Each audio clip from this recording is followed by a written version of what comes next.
38 እግዚአብሔርም በአውሎ ነፋስ ውስጥ ሆኖ ለኢዮብ መለሰ እንዲህም አለ። ያለ እውቀት በሚነገር ቃል ምክርን የሚያጨልም ይህ ማን ነው?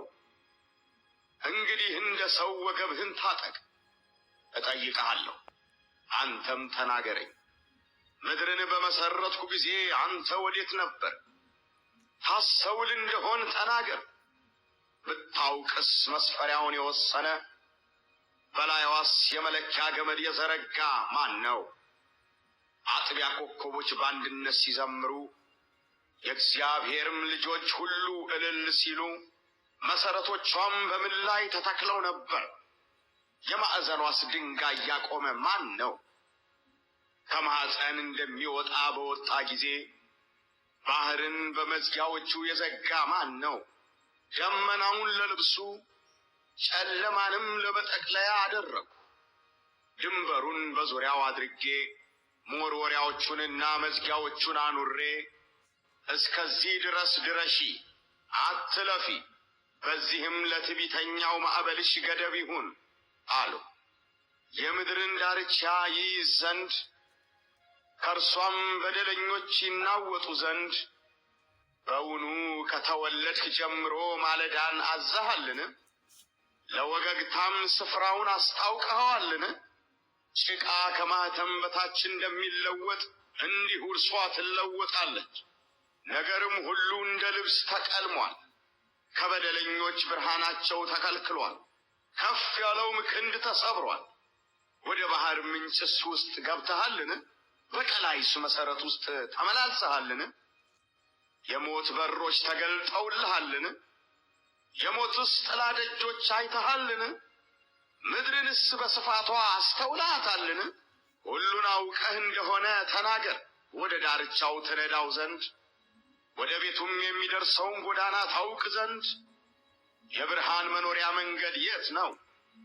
የጨለማውስ ቦታ ወዴት አለ? በዚያን ጊዜ ተወልደህ ነበርና የዕድሜህንም ቁጥር ብዙ ነውና በእውነት አንተ ሳታውቅ አትቀርም። በውኑ ወደ በረዶ ቤተ መዛግብት ገብተሃልን? የበረዶውንስ ቅንጣት ቤተ መዛግብት አይተሃልን? ይኸውም ለመከራ ጊዜ ለሰልፍና ለጦርነት ቀን የጠበቅሁት ነው። ብርሃንስ በምን መንገድ ይከፈላል? የምስራቅስ ነፋስ በምድር ላይ እንዴት ይበተናል?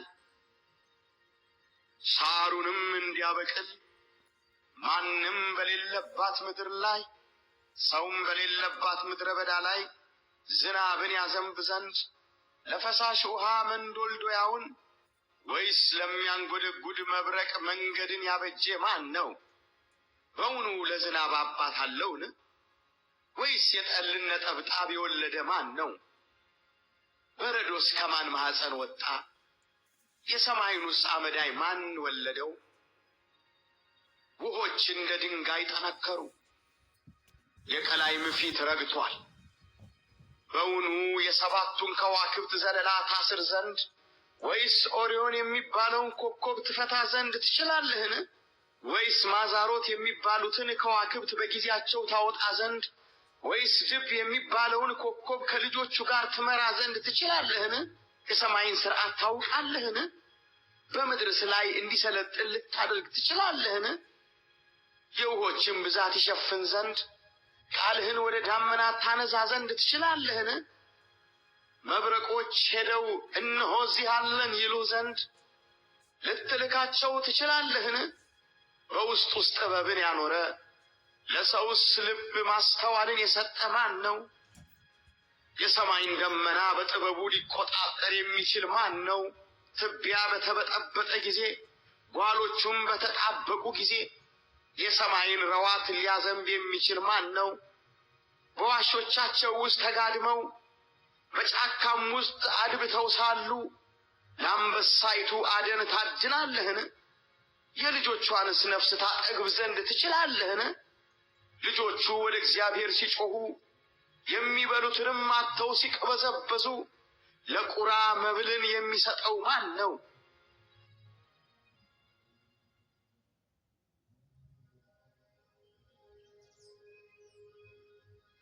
ምዕራፍ 39 የበረሃ ፍየል የምትወልድበትን ጊዜ ታውቃለህን? ዋላይቱስ የምታመጥበትን ጊዜ ትመለከታለህን? እርሷ የምትፈጽመውንስ ወራት ትቆጥራለህን? የምትወልድበትንስ ጊዜ ታውቃለህን? ይንበረከካሉ፣ ልጆቻቸውንም ይወልዳሉ፣ ከምጣቸውም ያርፋሉ፣ ልጆቻቸውም ይጠነክራሉ፣ በሜዳም ያድጋሉ፣ ይወጣሉ፣ ወደ እነርሱም አይመለሱም። የሜዳውስ አህያ አርነት ማን አወጣው? የበረሃውንስ አህያ ከስራቱ ማን ፈታው?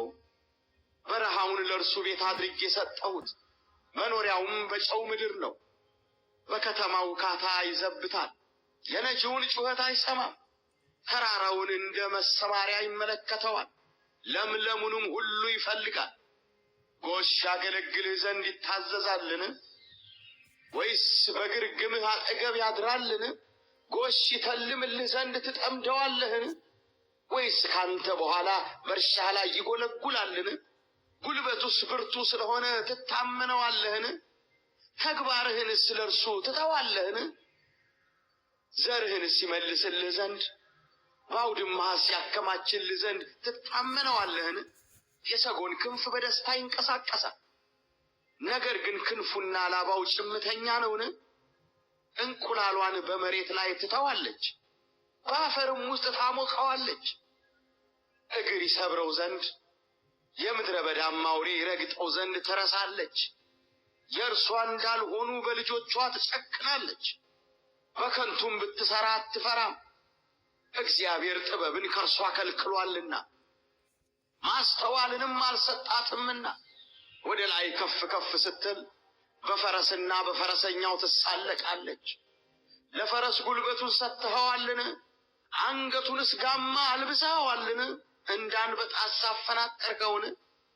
የማንኮራፋቱ ክብር የሚያስፈራ ነው። በኮቴው በሸለቆ ውስጥ ይጎደፍራል፣ በጉልበቱም ደስ ይለዋል። ሰይፍም የታጠቁትን ለመገናኘት ይወጣል፣ በፍርሃት ላይ ይስቃል፣ እርሱም አይደነግጥም፣ ከሰይፍም ፊት አይመለስም። በእርሱ ላይ የፍላጻ ክሩጆና ብልጭልጭ የሚል ጦር ሰላጢንም ያንኳኳሉ። በጭካኔና በቁጣ መሬትን ይውጣል። የመለከትን ድምፅ ቢሰማ አይቆምም። የመለከትን ድምፅ ሲሰማ እሰይ ይላል። ከሩቅ ሆኖ ሰልፍንና ያለቆቹን ጩኸት የሰራዊትንም ሁካታ ያሸታል። በውኑ ከጥበብ የተነሳ ጭልፊት ያንዣብባልን? ወይስ ክንፎቹን ወደ ደቡብ ይዘረጋልን? በአፍህ ትእዛዝ ንስር ከፍ ከፍ ይላልን? ቤቱንስ በአርያም ላይ ያደርጋልን? በገደል ላይ ይኖራል፣ በገደሉ ገመገምና በጥጉ ያድራል። በዚያም ሆኖ የሚነጥቀውን ይጎበኛል። ዓይኑም ከሩቅ ትመለከታለች፣ ጫጩቶቹም ደም ይጠጣሉ። በድን ባለበት ስፍራ እርሱ በዚያ አለ።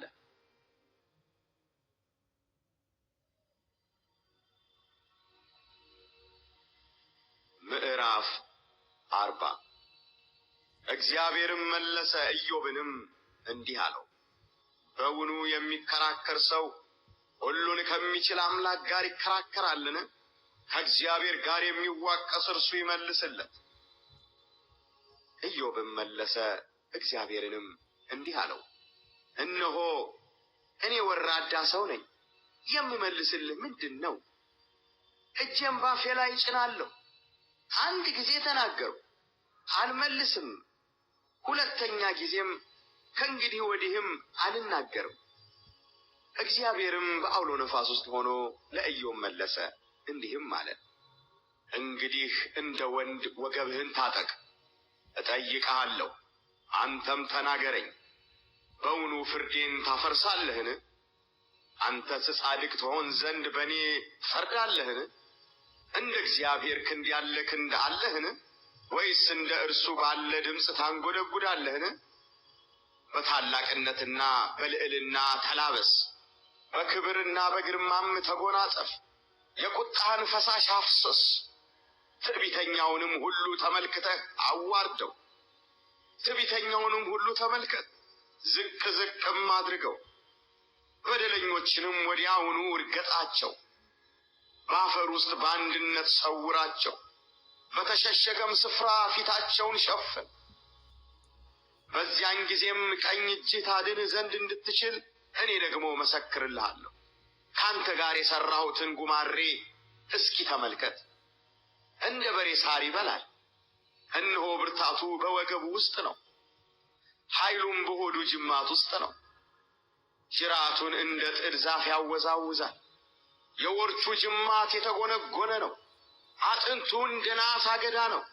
አካላቱ እንደ ብረት ዘንጎች ናቸው። እርሱ የእግዚአብሔር ፍጥረት አውራ ነው።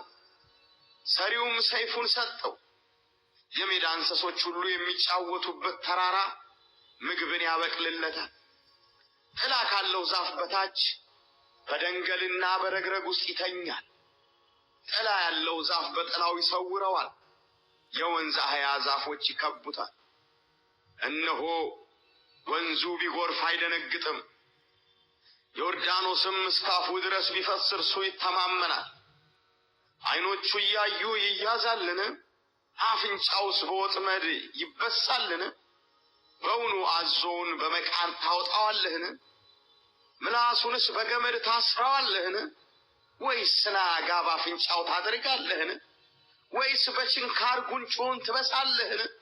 በውኑ ወደ አንተ እጅግ ይለምናልን? በጣፈጠስ ቃል ይናገርሃልን? በውኑ ካንተ ጋር ቃል ኪዳን ይገባልን? ወይስ ለዘላለም ባሪያ ታደርገዋለህን? ከወፍ ጋር እንደምትጫወት ከእርሱ ጋር ትጫወታለህን? ወይስ ለሴት ባሪያዎች ታስረዋለህን? አጥማጆች በእርሱ ይከራከራሉን? ወይስ ነጋዴዎች ይካፈሉታልን? በውኑ ቁርበቱን በጭሬ ራሱን በዓሣ ጦር ትመታዋለህን? እጅህም በላዩ ጫን፣ ሰልፉን አስብ፣ እንግዲህም አትድገም።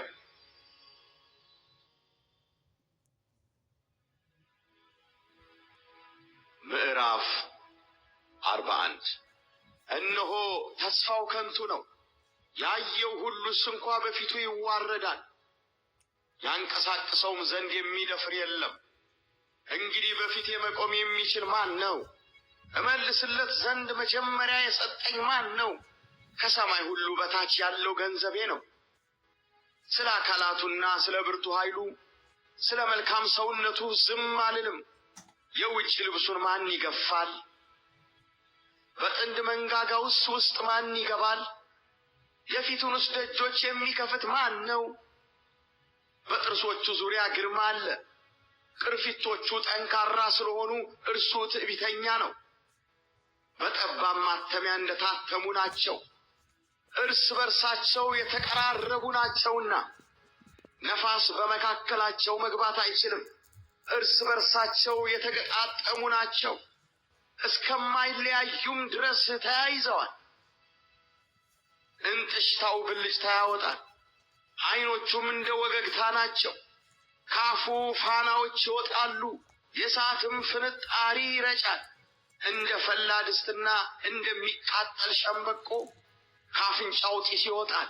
እስትንፋሱ ከሰልን ታቃጥላለች፣ ነበልባልም ካፉ ይወጣል።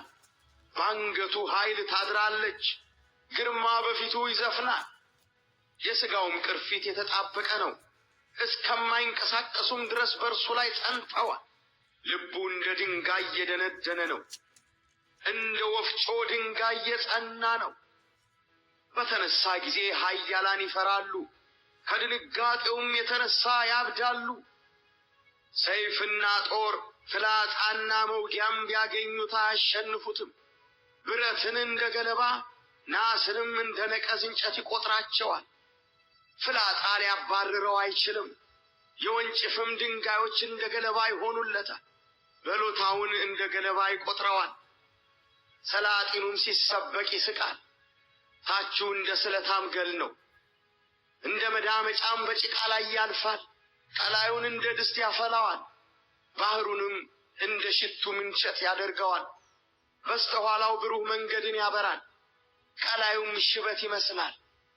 ያለ ፍርሃት የተፈጠረ እንደ እርሱ ያለ በምድር ላይ የለም። ከፍ ያለውን ሁሉ ይመለከታል፣ በትዕቢተኞችም ሁሉ ላይ ንጉሥ ነው።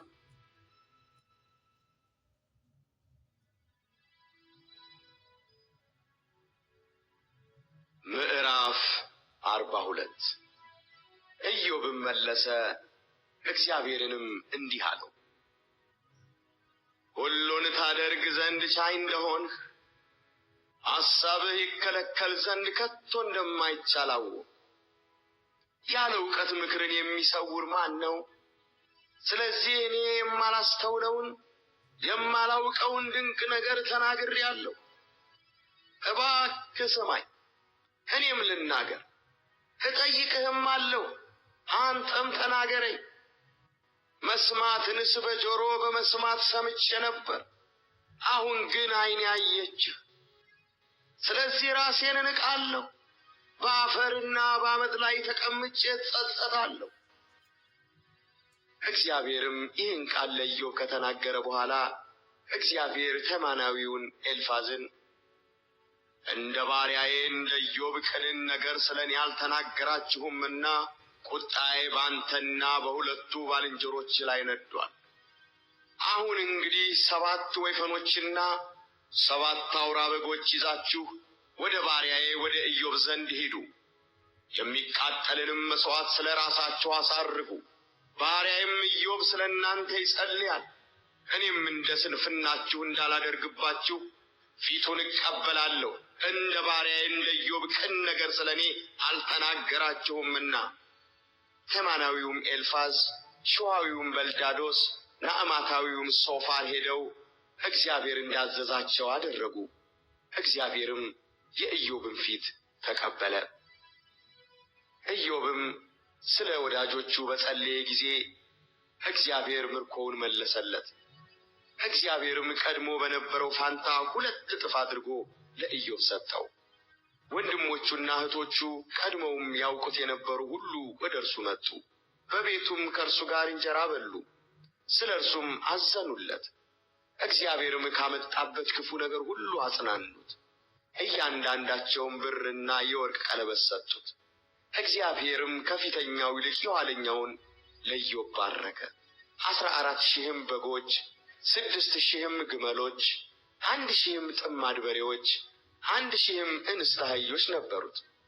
ደግሞም 7 ወንዶችና 3 ሴቶች ልጆች ሆኑለት።